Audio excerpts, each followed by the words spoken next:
रहे कि आपकी नैकट्यता बनी रहे जीवन में। यहां दर्शन करिए, सुग्रीव को भगवान ने राजा बनाया, जो सुग्रीव बाली के डर के मारे पहाड़ पर बैठा था, और जिस भगवान ने राजा बनाया सुग्रीव उन्हीं को भूल गया। चतुर्मास बीता, भगवान को आया क्रोध, निकाले अपना मोघ बाण, लक्ष्मण से बोले लक्ष्मण जही सायक मारा मैं बाली, जिस बाण से मैंने बाली को मारा था ते ही सर हटाओ मोह कह काली, उसी बाण से कल मारूंगा सुग्रीव को मैं। किसने बोला? अब देखिए, इसके दो अर्थ में आपको सुना रहा हूं। ऐसे तो बहुत अर्थ है। एक तो सीधा अर्थ है, राम जी कहते हैं जेहि सायक मारा मैं बाली, जिस बाण से मैंने बाली को मारा था ते ही सर हटाओ, उसी बाण से मारूंगा मूढ़ कह काली, उस मूर्ख को कल मारूंगा मैं। ये तो सीधा अर्थ है। और इसके भीतर जो समाहित अर्थ है, राम जी कहते हैं लक्ष्मण जेहि सायक मारा मैं बाली, जिस बाण से मैंने बाली को मारा था, यदि उसी बाण से मैं कल मार दूं सुग्रीव को, ते ही सर यदि हटाऊं तो जगत कल मुझे मूर्ख कहेगा, राम को मूढ़ कहेगा। क्यों? सुग्रीव मेरा मित्र है। भगवान कहते हैं संबंध बनाने के पहले विचार करिए, बनाने लायक है कि नहीं, बड़ा आदमी है कि छोटा आदमी है, अच्छा आदमी है कि बुरा आदमी है, पहले विचार करिए। एक बार संबंध यदि बन गया, फिर विचार करने का कार्य समाप्त हुआ, अपनी ओर से संबंध का निर्वाह करते रहना चाहिए। राम जी बोले, बाण निकाल कर बोले, लक्ष्मण जी कहे भैया आप रुकिए, मैं जाता हूं, मार करके लाता हूं। भगवान ने हाथ पकड़ लिया, कहा मारना मत, मेरा सखा है, केवल जाइए, भय दिखाई उसको डरा धमका कर ले आवो, तात सखा सुग्रीव। लक्ष्मण जी गए, सुग्रीव को पकड़ कर लाए। सुग्रीव आते आते पांव में गिर गए, क्षमा याचना करने लगे। एक बात बोले, हम बुरा नहीं मानेंगे ना, झूठा आदमी कसम बहुत खाता है।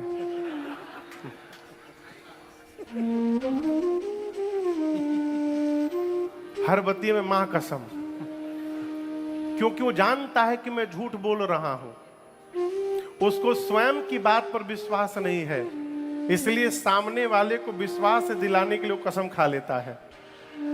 सुग्रीव आया, पांव में लौट गया, नाना प्रकार से क्षमा याचना करने लगा। कहा प्रभु मैं आपको भूल गया हूं, मानता हूं मेरी गलती है प्रभु, लेकिन आई एम सो सॉरी, 100% मेरी गलती नहीं है राम जी। भगवान बोले फिर किसकी है 50%? सुग्रीव बोला प्रभु, राम जी बोले मेरी गलती कैसे हो गई? सुग्रीव ने कहा प्रभु आपकी माया ने मुझे फंसा दिया था, और आपकी माया से कौन है जो बच जाएगा प्रभु?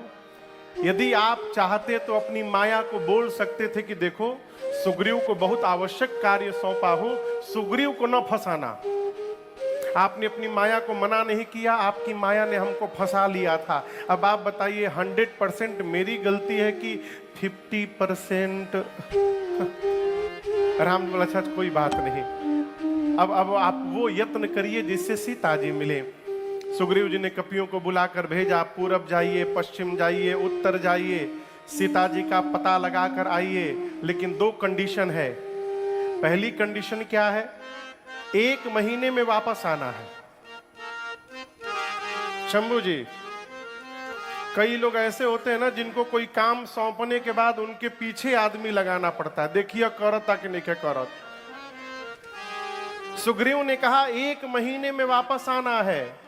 दूसरी शर्त, खाली हाथ नहीं आना है। ये नहीं कि गए 1 महीना टूर करके चले आए और आके बोल दिए नहीं मिली, यही सब चलबे ना। खाली हाथ नहीं आना है, पता लगा कर ही आना है। जो भी आप लोगों में से खाली हाथ लौटेगा, आने के साथ ही मेरे हाथ द्वारा मार दिया जाएगा। इनके बाद जो मुख्य सेनापति थे, हनुमान जी, श्री जामवंत जी, अंगद जी, नल नील, गव गवाक्ष, द्विविद मयंद, सठ निसठ, इन मुख्य सेनापतियों को सुग्रीव जी ने बुलाया। बुलाकर कहा, आप लोग सभी लोग मिलकर दक्षिण दिशा में जाइए।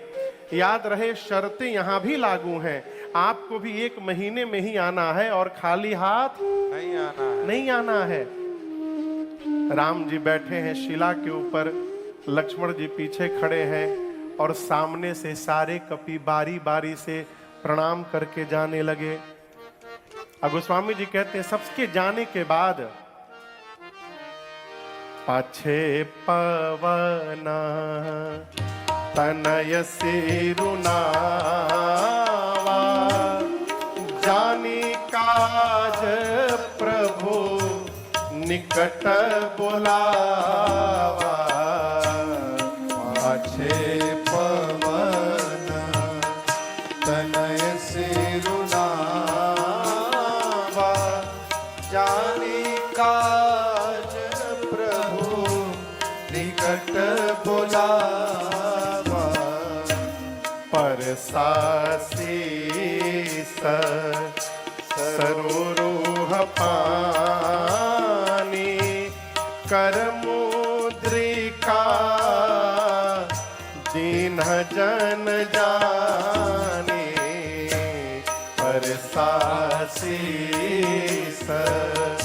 सरोरुह पानी, कर मुद्रिका दीन जन जाने। बोले, बहु प्रकार सीतहि समुझाए हो, बहु प्रकार सीतहि बल कही बल बिरह, देखि तुम आए हो, कही बल बिरह देखी तुम आए हो।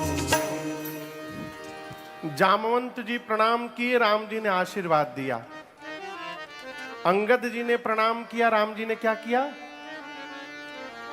आशीर्वाद दिया। सारे कपि दूर से प्रणाम करते गए, राम जी आशीर्वाद देते गए। सबसे अंत में जब श्री हनुमान जी महाराज ने दूर से प्रणाम किया तो राम जी ने आशीर्वाद नहीं दिया। क्या कहा? Come here, come here. भगवान ने हनुमान जी को अपने निकट बुलाया है। क्यों बुलाया? राम जी जान रहे हैं कि जा भले सब रहे हों, लेकिन मेरा काम तो मेरे लाडले हनुमान ही करके वापस लौटेंगे। इसलिए भगवान ने किसी को नहीं बुलाया छोड़ हनुमान जी को। श्री हनुमान जी निकट आए, भगवान ने अपने कृपा हस्त को उनके सिर पे रखा। पर सासीस सरोरुह पानी, पानी मने हाथ, सरोरुह मने कमलवत। अपने कमलवत हाथ को भगवान ने हनुमान जी के सिर पर परोस दिया, परस दिया, स्पर्श किया, परसा, ठीक ना। और उसके बाद अपनी संध्या वाली मुद्रिका जिस पर राम नाम अंकित थी, राम जी उंगली से निकाले और कहे, हनुमान जी ये जब आप सीता जी को दिखाइएगा तो उनको विश्वास होगा कि मैंने आपको भेजा है। जाइए, बहु प्रकार सीतहि समझाए हो। किस प्रकार से समझाइएगा? बहु प्रकार। कही बल बिरह बेगी तुम आए हो। मेरे विरह बल को बताकर आप शीघ्र वापस आइएगा। यहां पर आप कभी इस बात पर विशेष ध्यान दिए हैं? राम जी हनुमान जी से कह रहे हैं कि सीता जी को आप मेरे विरह बल को बता करके आइएगा। क्या बताइएगा ये आपके ऊपर है। राम जी नहीं बोले कि ये सेंटेंस बोलिएगा। अपने बुद्धि से जो समझ में आवे मेरे विरह को सीता जी को सुना करके आइएगा। राम जी हनुमान जी से बोले, श्री हनुमान जी बाल ब्रह्मचारी हैं। हनुमान जी का जान रहे हैं कि पत्नी का विरह क्या होता है। आप सोचिएगा, भगवान ने हनुमान जी को कितना दुरूह कार्य सौंपा है। हनुमान जी ब्रह्मचारी हैं, वो कहा जानते पत्नी का वियोग क्या होता है। राम जी ये भी नहीं बोले कि ये सेंटेंस बोलिएगा, बोले अपने दिमाग से बोल करके आइएगा। हनुमान जी बोल पाएंगे क्या? हनुमान जी ही बोल पाएंगे। यही तो बात है। देखिए, आपके मन के भाव को वो नहीं जान सकता जिसका शरीर आपके पास रहे। आपके मन के भाव को वही जान सकता है जिसका मन आपके पास रहे, और हनुमान जी का मन भगवान में ही रहता है। जब मन और मन की ऐक्यता हो जाती है, फिर कहने की आवश्यकता ही नहीं पड़ती। और जिसका मन मन से बहुत दूर है, उसको माइक लेके बोलते रहिए, कोई प्रभाव पड़ने वाला नहीं है। भगवान ने कहा, विरह बल बताकर हनुमान जी शीघ्र वापस आइएगा। हनुमान जी अपना जीवन धन्य मान लिए, राम कार्य करने का सौभाग्य प्राप्त हो गया। तुरंत भगवान को प्रणाम करके वहां से कपियों को लेकर चल पड़े। स्वयं प्रभा मिली। स्वयं प्रभा जी ने अपने तपस्या के बल से सभी कपियों को समुद्र के किनारे भेज दिया, जहां पर जटायु जी के भाई हैं, जिनका नाम है, क्या नाम है, जोर से कहिए, संपाति। संपाति जी ने जामवंत जी को सीता जी का एग्जैक्ट लोकेशन बताया, जीपीएस लोकेशन बताया। क्या कहा? मैं देखा हूं तुम नाही, गीधहि दृष्टि अपार। हनुमान जामवंत जी से संपाति बोले, मुझे दिखाई दे रही है सीता जी। समुद्र में 100 योजन दूर त्रिकूट पर्वत पर लंका नगरी है, जहां एक कूट पर अशोक वाटिका में एक अशोक वृक्ष के नीचे सीता जी शोक सहित होकर बैठी हैं। जैसे पता बताया, सारे कपि नाचने लगे। मैया का पता चल गया, मैया का पता चल गया। जामुन जी बोले, बहुत सुंदर, और सहायता करिए हम लोगों की। संपाति बोले, और सहायता नहीं कर सकता हूं। क्यों? बूढ़ भयं नत करते हूं, कछुक सहाय तो। संपाति जी बोले, और सहायता